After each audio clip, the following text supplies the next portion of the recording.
C'est une stratégie risquée, que les avocats déconseillent à leurs clients 99% du temps dans les procès pour meurtre.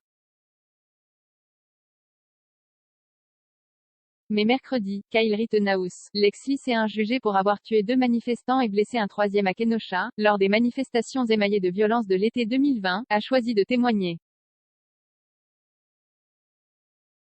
Aujourd'hui âgé de 18 ans, il a éclaté en sanglots à la barre, poussant le juge à suspendre l'audience.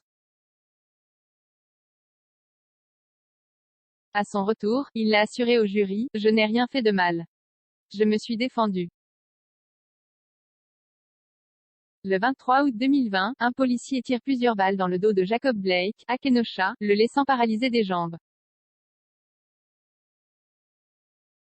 Le drame, 2 mois après le meurtre de George Floyd, provoque d'importantes manifestations qui dégénèrent.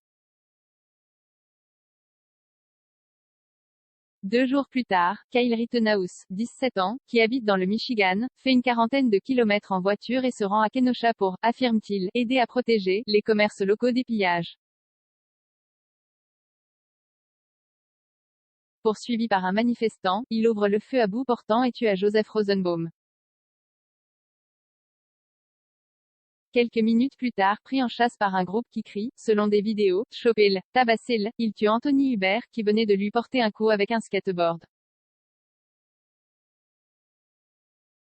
Le lycéen tire ensuite sur Gage Grosskreutz, armé d'un pistolet, et le blesse gravement au bras.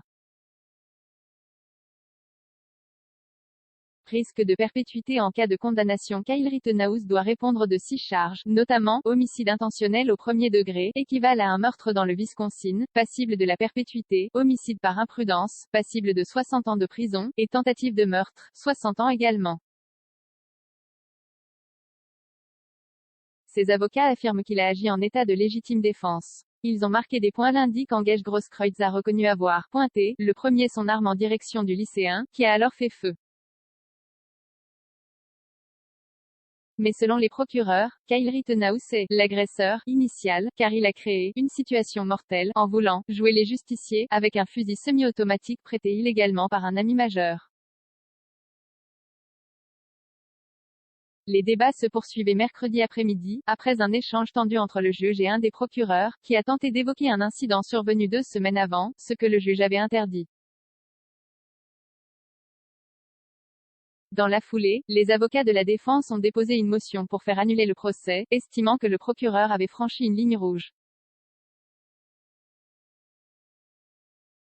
45 commentaires de partage partagés sur Messenger, partagés sur Facebook, partagés sur Twitter, partagés sur Flipboard, partagés sur Pinterest, partagés sur LinkedIn, envoyés par mail, sauvegarder une faute?